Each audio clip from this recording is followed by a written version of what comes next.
términos, ¿no? Entonces, como inicio en sí, este método diagnóstico, si bien está demostrado que es una aproximación bastante algo más precisa, sin mucho requerir a la radioionización o a métodos más invasivos, nos permite, en base a un adecuado entrenamiento y reconocimiento de algunos artefactos que nos podrían ayudar hacia la patología, es importante determinar que no es un diagnóstico definitivo el uso de la ecografía pulmonar, pero sí nos dan signos de que podríamos estar haciendo ciertas patologías, y siempre la recomendación de las guías es correlacionarlo con la parte clínica y laboratorial u otros parámetros que estemos observando. Entonces, como método en sí, a ver, partiendo de lo que es la técnica básica, en sí debemos reconocer tres quizás puntos principales. El primero es el qué tipo de sonda vamos a utilizar. Según los diversos ecógrafos que podemos tener en el mercado, es importante diferenciar tres tipos de sonda. Una que es la sonda microconvex, que como vemos la frecuencia hacia la profundidad que más o menos nos va a aproximar va a ser generalmente las estructuras superficiales, como máximo 6 centímetros. Es un amplio rango de frecuencia, también nos permite aproximar, incluso llegando hasta 13 megahertz. Y posteriormente la sonda lineal, también es considerada de alta frecuencia y nos ayuda a ver junto a la microconvex también las estructuras superficiales, llegando quizás hasta con una profundidad de 30 centímetros, y finalmente la sonda convex de baja frecuencia, que sí nos ayuda a ver las patologías más profundas, ¿no? En sí podemos utilizar dos modos. Las imágenes las podemos visualizar en modo 2D o llamadas estáticas, y el modo EVE, que quizás sea lo que más utilizan en la UCI, que es el modo dinámico, ¿no? Y como vemos, la aproximación siempre de estas ondas según las características de cada una. Las posiciones que podemos adoptar son dos. Una es la perpendicular, el cual va directamente sobre el espacio intercostal, en este caso de la ecografía pulmonar, y el marcador de la sonda debemos ubicarlo que va a estar orientado hacia el cráneo, hacia la cabecita del paciente, y el marcador de la pantalla debemos determinarlo en el lado izquierdo. Siempre estandarizar y verificar estas posiciones porque nos ayuda a la estandarización de las imágenes que vamos a obtener y también obviamente las mediciones. Entonces, por ejemplo, estas son un poco las diversas modos que podemos tener en los ecógrafos, partiendo de la parte estática, que es el modo B, y el modo M, que es la parte dinámica, que nos va a permitir detectar los movimientos ciertos de las estructuras, ya sea en forma de inspiración y expiración, como es el caso de la ecografía pulmonar, con estas diferencias, y podemos ir determinando las diversas líneas en unos planos normales. También nos podemos asociar el Doppler Color, pero en este caso no va a ser mucho de utilidad en lo que corresponde a la ecografía pulmonar. Las áreas de exploración también están estandarizadas y deberíamos también diferenciarlas. Bueno, esta es la imagen de una persona adulta, pero en sí, ubicando al paciente en esta posición, podemos determinar tres áreas principales. Una anterior, que generalmente va a corresponder a los cuadrantes 1 y 2, los cuales los límites van a ser el esternón, la clavícula en la parte superior, el diafragma en la parte inferior y la línea axilar anterior. Esto va a dividir dos zonas divididas que generalmente nos van a orientar a buscar las patologías principales, como es un neumotórax en esta posición de decúbito dorsal y un patrón intersticial. En la visión lateral, los cuales van a incluir los cuadrantes 3 y 4, también se van a ver limitados por la línea axilar anterior, diafragma y línea axilar posterior, lo cual nos va a orientar en esa posición hacia ubicar algunos tipos de derrame, consolidaciones que generalmente se localizan en esas áreas, y también la valoración de la movilidad diafragmática. Entonces, en esos cuadrantes es donde lo vamos a ubicar. Y los cuadrantes posteriores 5 y 6 lo vamos a limitar por la línea axilar posterior, el diafragma y la columna. Esto generalmente nos va a ayudar también hacia la parte posterior en la ubicación de algunos derrames pleurales que son pequeños, que muchas veces no visualizamos en una radiografía de tórax, consolidaciones que también se van a localizar en esta zona bastante frecuente, algunos patrones intersticiales. También algunos protocolos quizás intentan aproximar o extrapolar estas zonas anteriores hacia la parte posterior. Aquí les traigo la figura, pero sin embargo, en grandes rasgos debemos determinar esas tres áreas de exploración: anterior, lateral y posterior. Entonces, en líneas básicas, la diferenciación de las estructuras, quizás en la ecogenicidad que va a transmitir este ecógrafo pulmonar, podemos diferenciar desde un 100% en aire, donde nos va a transmitir una imagen bastante negra, opaca, que lo debemos determinar como un patrón normal dentro de lo que es la ecografía pulmonar, se va a ir hacia el 0% de aire, que ya nos habla del otro extremo, que es la hepatización pulmonar o la consolidación, ¿no? Donde vemos que en sí lo que visualizamos es una imagen bastante gris, bastante alejada de lo que es la zona negra, y algunos intermedios que pueden ser negro y blanco en patrón heterogéneo, que algunos le dicen, que nos habla de un edema intersticial probablemente, o un patrón blanco cuando hablamos de un edema agudo de pulmón, o un patrón alveolar, ¿no? O una enfermedad intersticial severa también. Entonces, en sí diferenciamos de acuerdo a los niveles o cantidad de aire que podamos tener, y el ecógrafo nos va a extrapolar un poco estas características, ¿no? Entre los extremos. En grandes rasgos es eso. Pero nuestra anatomía ecográfica, por ejemplo, parte de que nosotros vamos a diferenciar estos planos, ¿no? Generalmente a nivel de la pared torácica, vamos a diferenciar las imágenes de las costillas, que se van a ver bastante hipoecogénicas, y el llamado movimiento pulmonar, lung sliding, que es un movimiento que lo vemos en el modo M generalmente, donde vamos a ver una especie de olas que, bueno, se los voy a mostrar más adelante, pero en sí esto extrapolando hacia una imagen quizás más entendible. Como vemos, diferenciamos las costillas, las diversas capas, tanto de la pared torácica, tejido celular subcutáneo, y quizás algunas líneas que vamos ya a lograr visualizar, que nos va a diferenciar la pleura visceral sobre la pleura parietal y su movimiento, ¿no? Y finalmente en la parte más profunda, que es el pulmón. Entonces, eso es, partiendo de esa base, primero vamos a empezar con los hallazgos ecográficos normales o característicos de lo que es la línea pleural. Entonces, la línea pleural, un patrón normal que es bastante conocido y que se describe bastante, es el signo del murciélago o bat sign, que es, como vemos, aquí vemos una especie de murciélago donde están sus alas, y un centro que es un poquito más hipercogénico. Entonces, en la imagen estática generalmente vamos a observar esta imagen característica, ¿no? Donde, diferenciando entre dos espacios intercostales, va a asemejar una imagen del murciélago. Y aquí vemos una extrapolación de lo que son las costillas y la línea pleural, que está bastante definida. Este es un signo característico absolutamente normal. Luego, el signo de la orilla de mar, o sea, shore sign, que es visualizado en el modo M, que nos transmite ya una imagen más dinámica, donde muestra un deslizamiento del pulmón, de las pleuras viscerales y parietales, y los movimientos tanto en la inspiración como en la expiración. Ambas pleuras están en contacto y se puede observar ya sea un patrón lineal granular. Un linear, donde generalmente son las que similan las olas, que son estructuras generalmente, las pleuras son regularmente inmóviles, y un patrón granular que se extrapola a la arena, está haciendo el símil de la analogía, donde muestra el deslizamiento de la pleura normal. Este signo también es bastante normal, y bueno, esta es la imagen que más o menos la correlaciona, ¿no? Determinando que esta es la línea pleural y su deslizamiento. Luego, otro patrón normal a nivel de la línea pleural es el llamado pulso pulmón o lung pulse. ¿Por qué estoy diferenciando esos patrones normales? Porque muchas veces en algunas patologías podemos tener otros signos patológicos, pero esto resulta ser normal. Entonces, el lung pulse o pulso de pulmón son patrones lineales, con zonas granulares un poquito más llamativas, un poquito más que, como vamos a ver aquí en la imagen, van a asimilar como unas marcas que salen en los empaques de envases, es lo que generalmente lo pone como una analogía.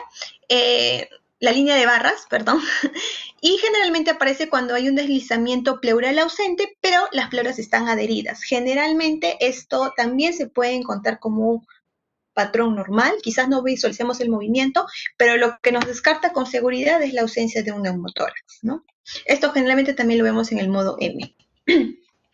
Ya pasando a los patrones patológicos de la línea pleural, uno es el signo de la estratosfera o del código de barras Stratosphere Sign, que es una imagen lineal con ambos lados de la línea pleural, que va a mostrar el deslizamiento pulmonar que se va a ver ausente, ¿no? Entonces, generalmente lo vemos unas líneas bastante marcadas sin ese movimiento granular y eso sí nos debería llamar la atención.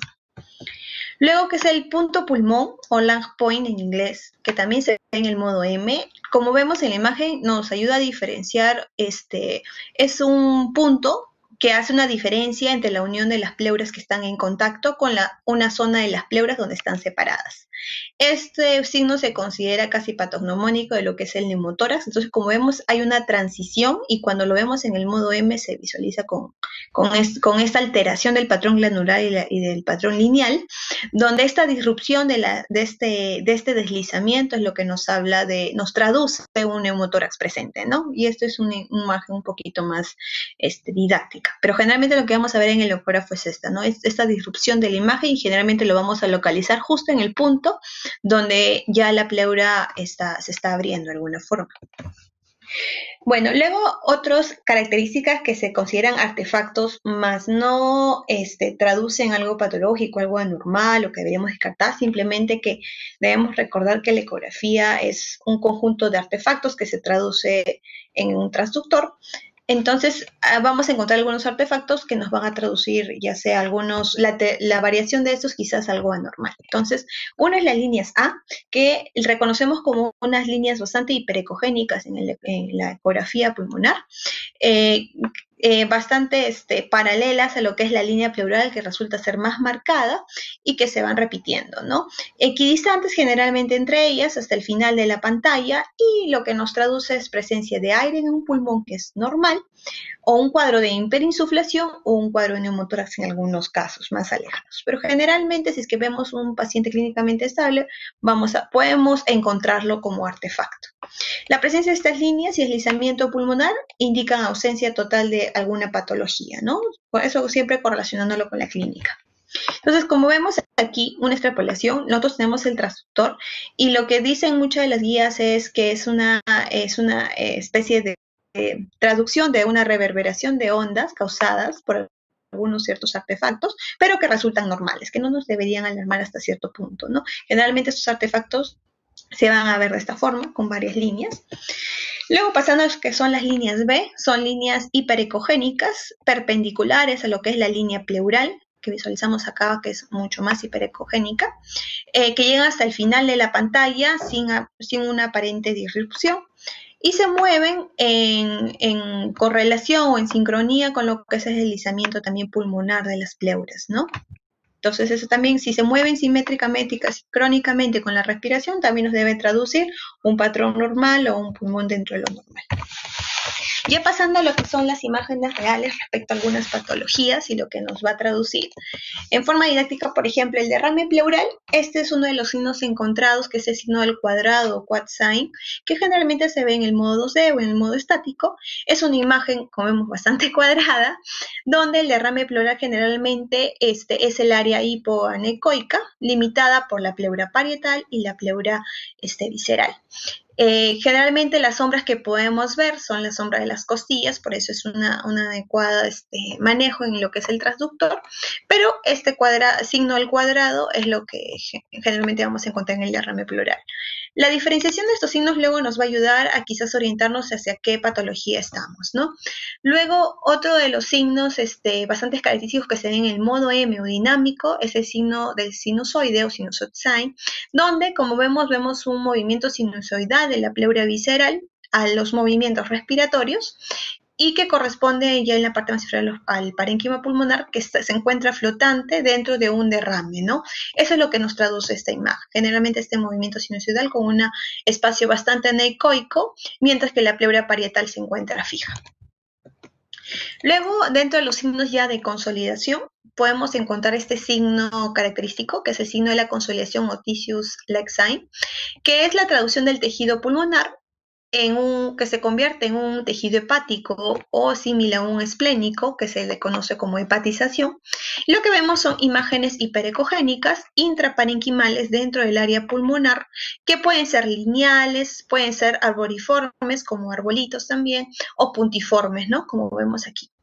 Entonces, generalmente los espacios que resultan ser anecoicos pueden traducir broncogramas aéreos que reflejan el aire atrapado dentro de estas patologías y también pueden incluso en algunos momentos ser dinámicos, o sea, no van a ser necesariamente estáticos, pueden ser dinámicos cuando los estamos visualizando y si son sincrónicos con la ventilación, entonces nos habla más de que es más específico hacia una neumonía, ¿no? Si es que fuera estático, ya sugieren generalmente una pérdida del volumen absoluto de la función de esa zona pulmonar y se va a extrapolar a que sean unas atelectasias, ¿no? Entonces, mirando lo dinámico que pueden ser estas imágenes en la evaluación, podemos diferenciar si fuera una neumonía o una atelectasia. Entonces, aquí lo vemos un poquito las imágenes más didácticas. El signo de desflecamiento o Schert sign es una imagen que localizamos a nivel subpleural justo por debajo de la línea pleural, que generalmente tienen un borde bastante irregular que nos determina el límite entre un pulmón consolidado y un pulmón aireado, ¿no? Entonces, esta imagen heterogénea, como vemos acá, el pulmón está aireado y aquí está consolidado en esta zona. Entonces, generalmente esto se relaciona hacia las patologías síndrome alveolares. Incluso en algunos casos, es que gozáramos de mayor profundidad, nos puede hablar también de una correlación clínica típica que es el de una consolidación pulmonar que no sea traslobar, ¿no? Generalmente esto lo vemos casi en las periferias. Entonces, aquí lo que visualizamos, la línea pleural con esta imagen heterogénea que nos diferencia de un área que está aireada adecuadamente versus una consolidación. Entonces, ya enfocándonos en lo que es la patología alveolar en sí como entidad, ¿qué signos podemos encontrar? Generalmente, la patología alveolar lo vamos a localizar, intentar buscar en las regiones laterales y regiones posteriores. En las regiones laterales, lo primero que tenemos que hacer para su incidencia es intentar localizar el diafragma, ¿no? Y en las regiones posteriores son quizás las localizaciones habituales donde podamos encontrarlos. ¿Qué vamos a encontrar? Signos de desflecamiento Schert sign, que es el último que les mostré, son conciliaciones subpleurales o no lobares, que no comprometen una gran área, que vamos a relacionar con áreas que sí están aireadas, que es como vemos aquí a nivel distal. Las consolidaciones tipo tissue-like sign, que son las consolidaciones lobares, donde ya se ve el broncograma quizás más notorio, y el broncograma aéreo, ¿no? Reconocer que el broncograma aéreo en algunos casos son artefactos hiperecogénicos, lineales o arboriformes que pueden ser estáticos o dinámicos. Entonces debemos diferenciar qué tipo de broncograma estamos teniendo para también ver hacia qué patología, si es realmente una neumonía, si es estático, no, si es dinámico y si es una atelectasia, si es estático. Otras causas de estos patrones alveolares o de consolidación no solamente es la neumonía y la atelectasia, también otras más raras podrían orientarnos hacia lo que es un embolismo pulmonar, en casos bastante escasos, o una contusión pulmonar si estamos en el entorno de un paciente politraumatizado, o también en un paciente oncológico podrían ser patrones de cáncer y metástasis, ¿no? Entonces eso sí nos ayuda a diferenciar no solamente, al final son patrones alveolares, pero lo que nos traduce en una correlación clínica puede ser diversa. ¿Qué limitaciones tienen quizás en sí en la determinación de patrones alveolares? Es que muchas veces las consolidaciones y atelectasias pueden coexistir y quizás va a depender mucho de la experticia del operador para saber diferenciar, ¿no? Entonces, reconocer que quizás esta técnica no nos va a ayudar mucho si que queremos diferenciar muy bien lo que es la neumonía de una atelectasia, pero si tenemos un operador quizás más experto en visualizar más estas lesiones o tener una correlación con un ataque, quizás mientras más se practique en los pacientes, logremos esta experticia, ¿no? O sea, no toda consolidación es neumonía, ni tampoco toda es atelectasia. En sí, solo con la ecografía pulmonar, como lo mencioné en el inicio, no se puede hacer un diagnóstico definitivo, es lo que quiero llevar como una de las conclusiones, y es una de las causas de condensación, quizás el que nos ayude a visualizar, pero sí vamos a necesitar apoyarnos siempre de la clínica y otras herramientas diagnósticas. En el caso del edema agudo de pulmón, lo que vamos a visualizar quizás también en una correlación clínica, un paciente quizás que estaba más comprometido, vamos a encontrar un tipo de patrón alveolo intersticial asociado, que generalmente va a ser bilateral, vamos a ver el mismo patrón en ambos hemitórax y generalmente es homogéneo, ¿no? No vamos a ver otras lesiones que nos van a alterar la, la, la imagen, y generalmente esto va a corresponder a un edema agudo de pulmón. Lo que podemos encontrar generalmente van a ser más de 3 líneas B en cada espacio intercostal que visualicemos de forma homogénea, como les comenté, tanto de ápice hasta inferior, distribuidas de forma homogénea, predominio campos anteriores y posteriores, que también pueden tener un patrón intersticial. ¿Y eso qué significa? Que con las líneas tipo B1 separadas entre sí de 7 milímetros u otras que pueden ser separadas de menor distancia, que son 3 milímetros. También la línea pleuropulmonar vamos a encontrar la normal, sin alteración, y un deslizamiento que también va a estar preservado. Vamos a encontrar totalmente ausencia de otras consolidaciones o imágenes que nos podrían alterar esta de las líneas B. Y un derrame pleural en una cuantía variable, ¿no? Como les comenté en un inicio, siempre intentar buscarlo hacia las áreas posteriores. Y bueno, si bien este es quizás lo que visualicen más como experiencia en la UCI, hay diversos protocolos que solamente se encargan de ver la ecografía pulmonar en el síndrome de distrés respiratorio, síndrome de dificultad respiratoria, tanto en la población adulta como pediátrica. Entonces, en sí, los estudios o intentar estandarizar los métodos de ecografía pulmonar para esta patología, vamos a encontrarlos muy variados. Generalmente, lo que vamos a encontrar en este patrón del SDRA es anomalías de la línea del pleuropulmonar, a diferencia del edema agudo de pulmón. Generalmente podemos encontrar la línea pleural engrosada o con un deflecamiento o ausencia del deslizamiento. Es un compromiso que incluso llega a nivel pleural, entonces así de severo.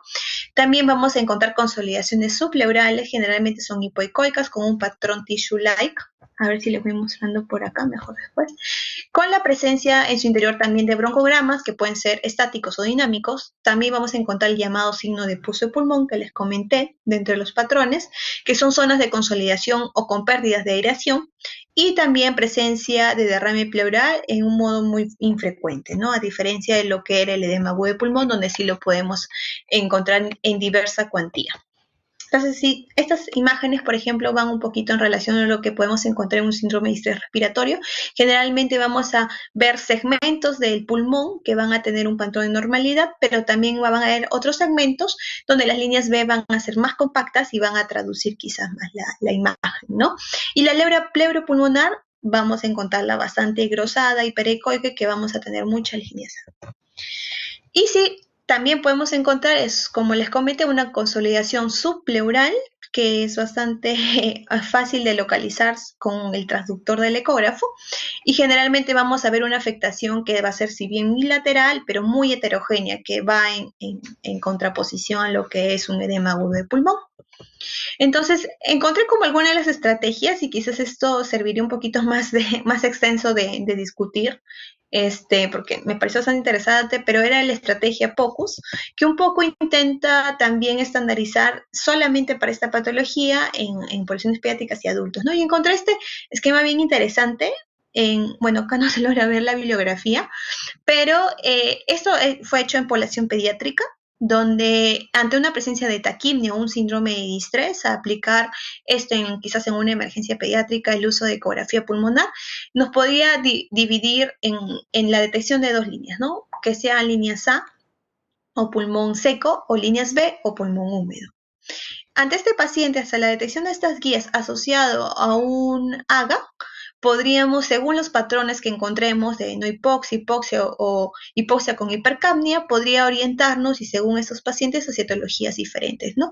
Yendo desde sepsis hasta cuadros de edema de pulmón, neumonía, si es que también tenían otros signos anormales. Entonces, me pareció bastante didáctico este esquema, que fue aplicado en población pediátrica, y bueno, nos habla de la estrategia POCUS en emergencia en este caso, ¿no? Que se está buscando estandarizar de acuerdo a cuadros de síndromes de distrés respiratorio. Bueno, este es un cuadro resumen que intento un poco dividir, como les comenté, un poco la diferencia del edema agudo de pulmón versus un síndrome de SDRA y determinando ya en población un poquito más pequeñita, que son los cuadros de bronquiolitis. Generalmente la diferencia, una va a ser en la distribución de las líneas B, que la primera va a ser bastante homogénea, mientras que el SDRA y la bronquiolitis va a ser heterogénea, y la afectación de la línea pleural y también el deslizamiento pleural. Generalmente el derrame pleural sí va a preponderar más en lo que es el edema pulmonar a diferencia de las otras dos patologías y las consolidaciones que intentamos buscar, que son de forma heterogénea, que no lo vamos a encontrar en el edema agudo de pulmón, en el síndrome de distrés respiratorio y en bronquiolitis sí, ¿no? Y generalmente de localización posterior e inferior. Entonces, este es un poquito, los traje algunas imágenes como resumen de diferentes patrones. Esto es en población pediátrica que se aplicó. Y por ejemplo, yendo a la imagen A, por ejemplo, ¿qué es lo que podemos ver ahí? Generalmente podemos diferenciar la línea pleural, que correlación que es con la flechita blanca. Generalmente vamos a ver la imagen en murciélago, que aparentemente resulta normal, y vamos a ver las líneas A que son un efecto de reverberación, ¿no? Esto generalmente se ve con una incidencia longitudinal y sonda lineal. En la imagen B, que ya vemos las líneas B bastante marcadas, generalmente que derivan de la región de la línea pleural y se mueven sincrónicamente, también nos habla de un patrón normal. Pasando a la imagen C, donde ya vemos una consolidación que marca esta figura con estas líneas punteadas, una consolidación heterogénea que va por debajo de la línea pleural, entonces también nos habla de consolidaciones periféricas. En la imagen D, donde ya vemos una diferencia, una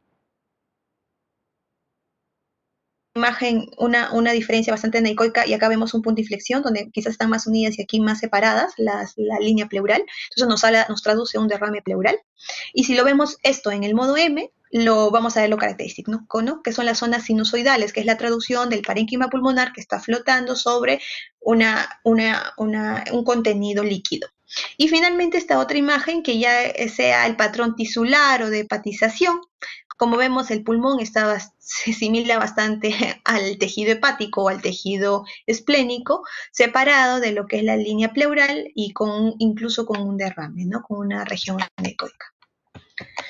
Entonces, finalmente, para un poco estandarizar, quizás una aproximación más ordenada, sistemática de lo que son todos esos patrones y no confundirnos en el intento de llegar hacia la patología. Hay diversos protocolos, bueno, yo traje porque es en este caso recomendado por la EP y quizás sea uno de los métodos más sencillos, que es el protocolo Blue, que es la traducción de Bedside Lung Ultrasound in Emergency. Entonces, este protocolo data ya del 2008, donde Lichtenstein, que es el autor que quizás intenta estandarizarlo y aplicarlo en un inicio en la población adulta, y bueno, ahora sería extrapolarlo a la población pediátrica, intentó analizar la utilidad de la ecografía pulmonar en el diagnóstico de una disnea aguda, un motivo de consulta a urgencias en el paciente adulto.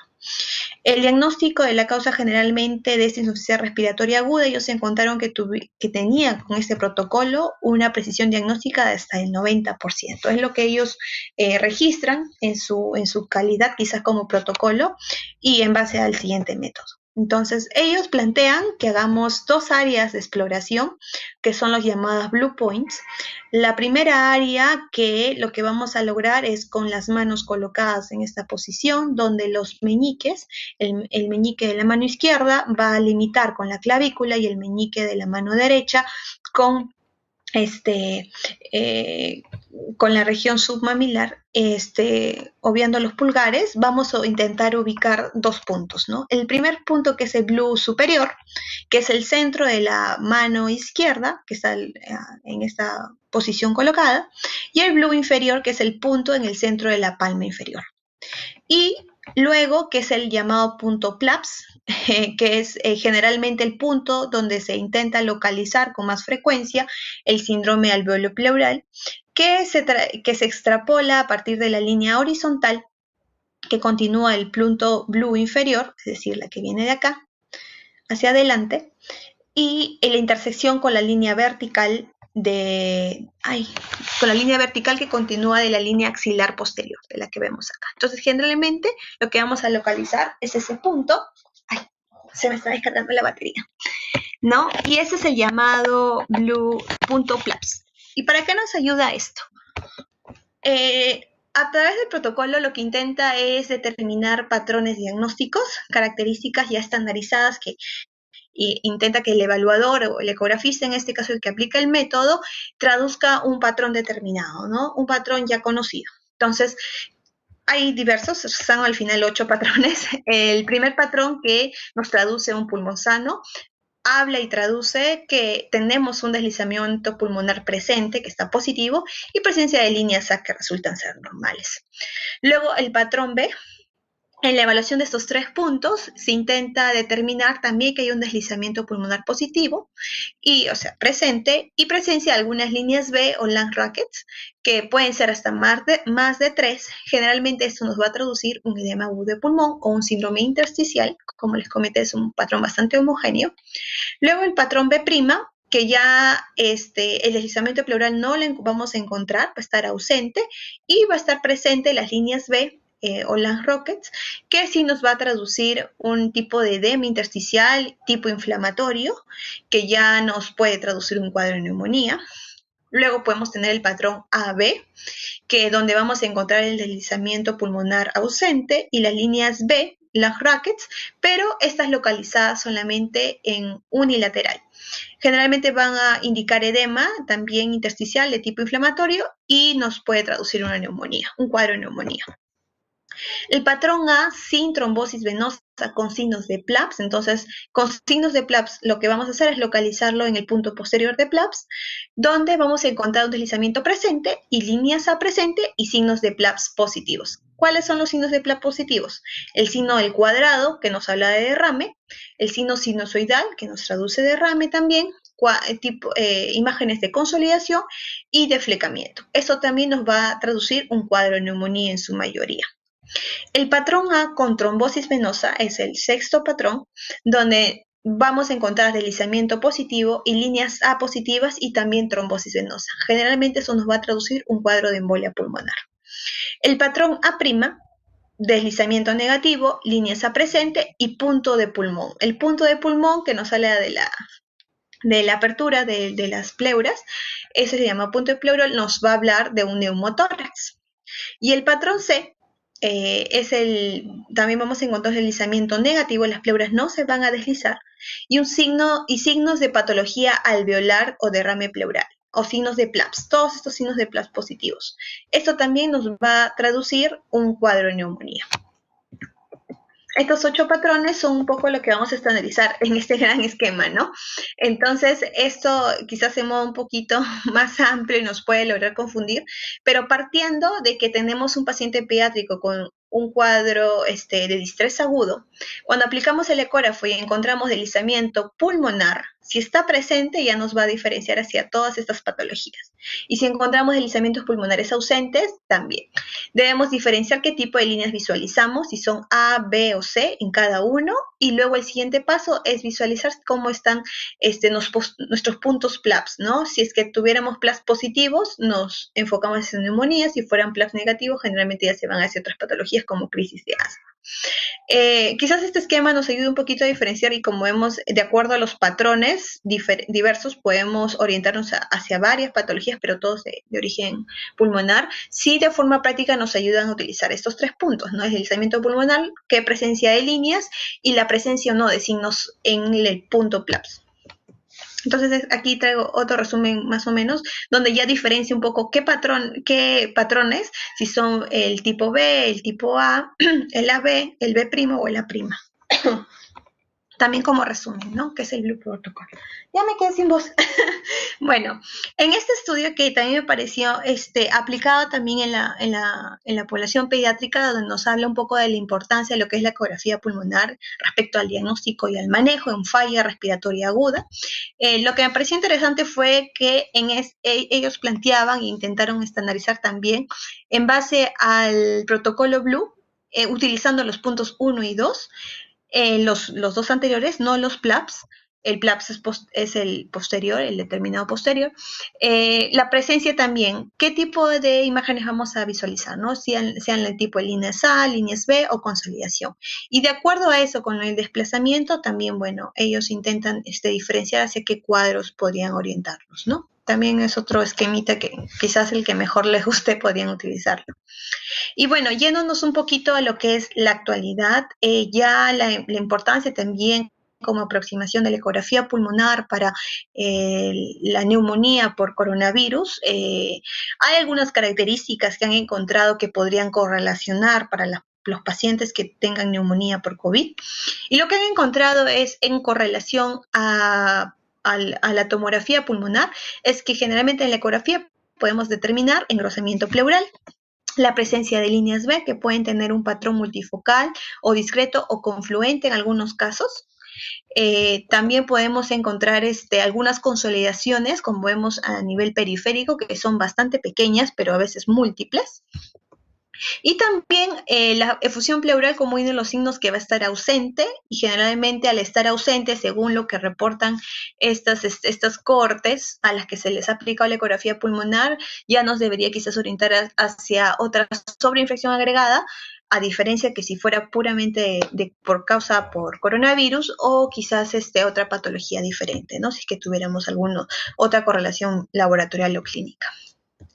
Y bueno, esta es en sí una símil en el caso de pacientes con COVID. Como vemos, tenemos una radiografía y una correlación a nivel tomográfico, y en sí lo que podemos ver en las imágenes, como les comenté, va a ser una pleura bastante engrosada, lo que vamos a encontrar, bastantes líneas B que incluso pueden llegar a ser confluentes, y algunos signos de consolidación que van a ser de tipo periférico, ¿no? Son signos característicos y la ausencia de lo que es un derrame pleural, que va a ser para las pleuras. Entonces es algo que se podía correlacionar actualmente con nuestros pacientes, ¿no?